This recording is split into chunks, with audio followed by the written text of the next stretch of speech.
আসসালামু আলাইকুম। শুভ সকাল। আপনারা কেমন আছেন? আলহামদুলিল্লাহ আমি ভালো আছি। তো আমি এই মুহূর্তে কিসমুদ্দলুয়ার দোলায় পানি শুকিয়ে গেছে। এই মুহূর্তে মাঠে দবজ পাট রয়েছে।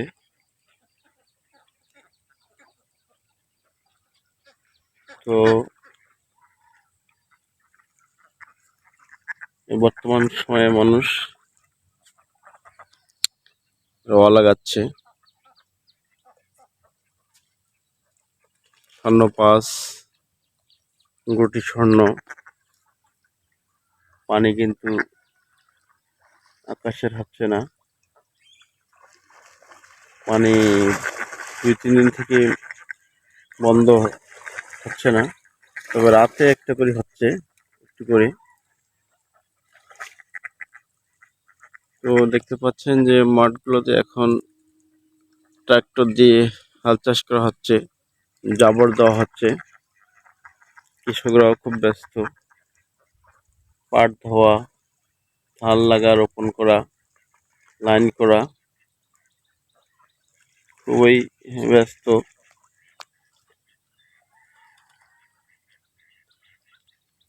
তো সময়টাই খুব আসলে ব্যস্ততার সময় কৃষকদের।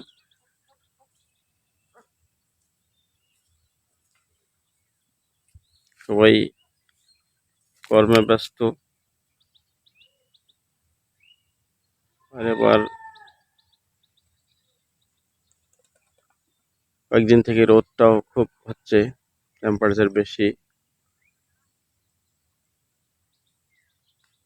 এই দোলাটায় আসলে প্রচুর আবাদ হয়,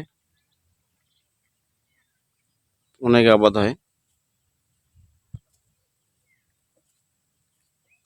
এই দোলায় জমিগুলো আসলে এমন যে বর্ষার সময় সব জমিতেই পানি লাগে,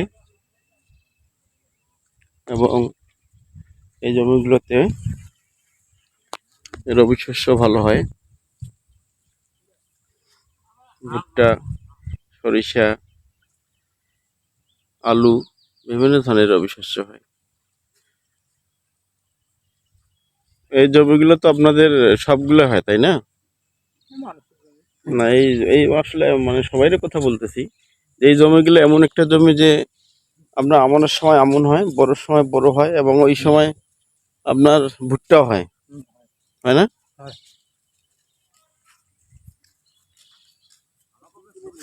হ্যাঁ, আপনাদেরকে নিচ্ছি। কোথায় যাচ্ছেন আপনারা? গাছ কাটির? গাছ কার আওতায় কাটতেছেন? ও, ভালো। গাছ কত টাকা করে পান গাছ কেটে? 600 হাজিরা? খাওয়া দাওয়া নিজের? ও, ওদের খাওয়া দাওয়া কয়বার? মাশাআল্লাহ, খুব ভালো। কামাই তো ভালো হচ্ছে তাইলে। আপনার ধান মানে কাঠ কাটা নিয়ে ব্যস্ত, আরো এখন তো কৃষকরা আবার ধান লাগা, পাটা ধোয়া নিয়েও ব্যস্ত। কোনটাতে লাভ বেশি আপনাদের? এই কাজে লাভ বেশি না রোয়া গাড়াতে লাভ বেশি? লাভ ও আগার তো আছে, এটা তো আছে। তাই স্যার, এটা আমাদের 12 মাস চলে। এইটা 12 মাস? আপনাদের তো এটা ইয়া নাই, কোনো মৌসুম নাই, চলছে। হ্যাঁ, তো আপনারা এই কাঠ কাটা শেষ হবে না? গাছ কাটা রোয়া কবে লাগাবেন? আমাদের গ্রাম বাংলার চালচিত্র হচ্ছে রোয়া লাগা, ধান লাগা, পাট কাটা। এগুলা তো হ্যাঁ, খাদ্যমন্ত্রী, এগুলাও কাজ করতে হবে। খালি শুধু কাঠ কাটলে হবে না, গাছ কাটলে হবে না, এগুলা কাজও করতে হবে, তাই না? ও, তা ঠিক আছে, ভালো থাকেন, সুস্থ থাকেন। আসসালামু আলাইকুম।